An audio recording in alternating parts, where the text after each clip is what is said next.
Welcome back. We want to put a spotlight on a big issue this morning. In the past 12 months, New South Wales Police have answered 140,000 calls relating to domestic violence.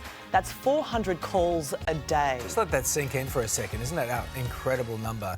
The New South Wales Police Commissioner Karen Webb has openly described the situation as critical, and I'm sure you would agree with it at home, making it her mission to fix the system, calling on perpetrators to be treated like terrorists and mobsters. And she joins us now this morning. Commissioner, those are strong words, and thank you so much for your time and coming in this morning. The past 12 months, we're saying 34,000 cases of domestic violence in New South Wales alone.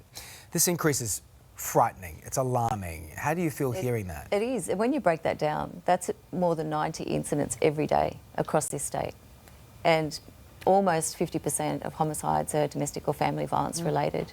And that's been consistent for the last 5 years, but every one is one too many. And that's still a case of those are the ones that are being reported. That's right. Exactly. We suspect that it is very much underreported, and we really want to encourage victims to come forward and know that we're ready to hear from them. It's not their fault, and really trust that we will action their complaints and investigate them fully. Look, it was a very powerful campaign that we saw across the News Corp papers over the weekend, and I found it, and I'm sure a lot of people found it, really alarming to hear experts say AVOs aren't worth the paper they're written on.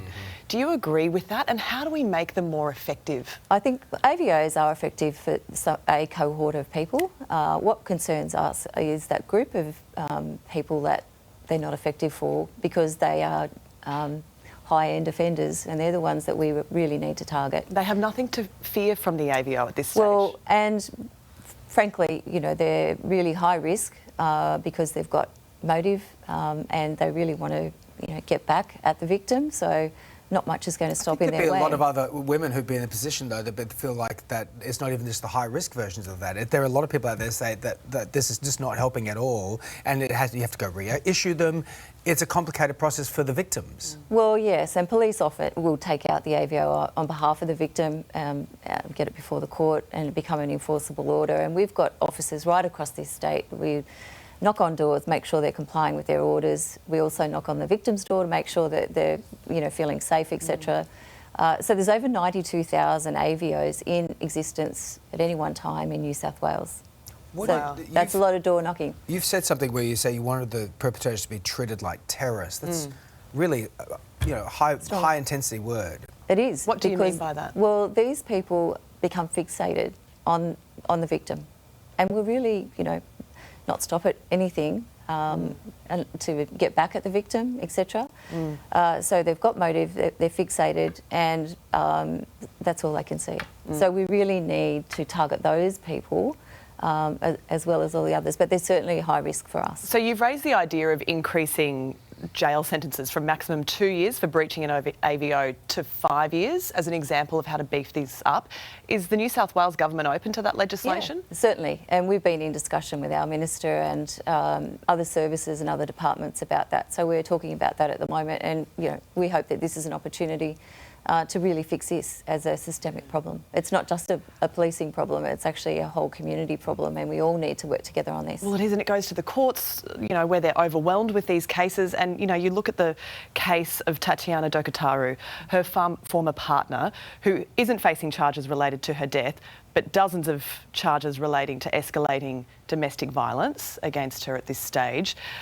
He was bailed last week and may not face trial until 2025. That's outrageous. The system is letting victims down in that way, aren't they? The conditions, his bail conditions, are quite strict, and obviously we'll be making sure that he complies with those bail conditions. But certainly, they're concerning for members of the public and the witnesses and all of those involved in matters like that.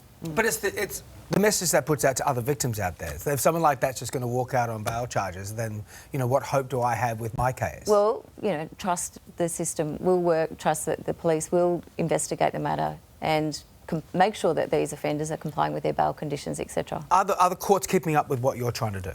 Yes, I meet regularly with the Chief Magistrate, and we talk about, what else can we do? Trying to get through the backlog that was created in COVID, etc. It takes up a lot of court time, like it takes up police time, but they're continuing to work through it as quickly as they can.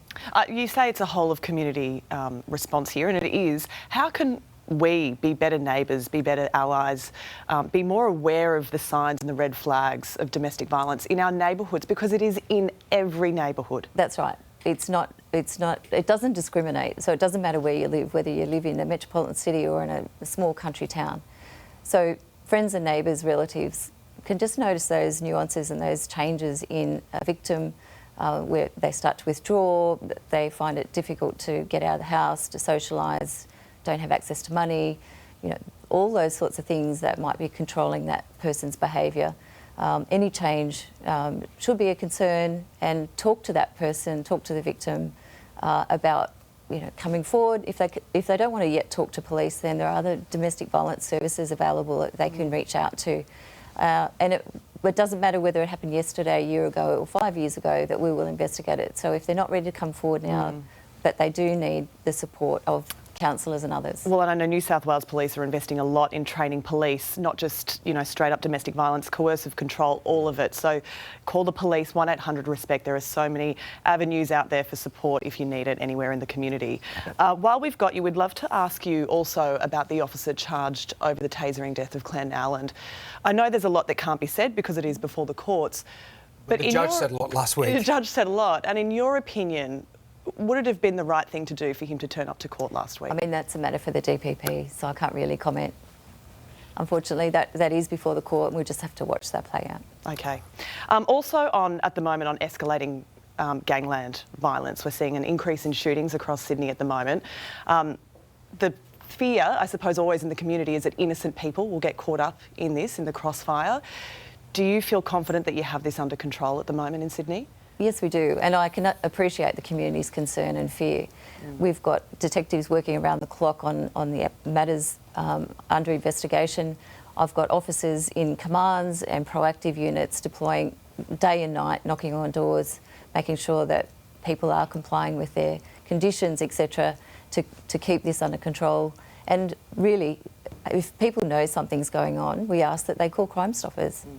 Because the community are our eyes and ears. So if they can call Crime Stoppers, 1800 333 000, then that information could be key to solving these matters. Commissioner, we really do appreciate you coming today. We know this is an important story that we wanted to touch on, and thank you for touching on those other things too, but we appreciate your time and everybody there that you're working with in the police department and just trying to do what they can. Thank you so much. Thank you, David. Thank you, Commissioner. Hey there, Today fans. Sarah and...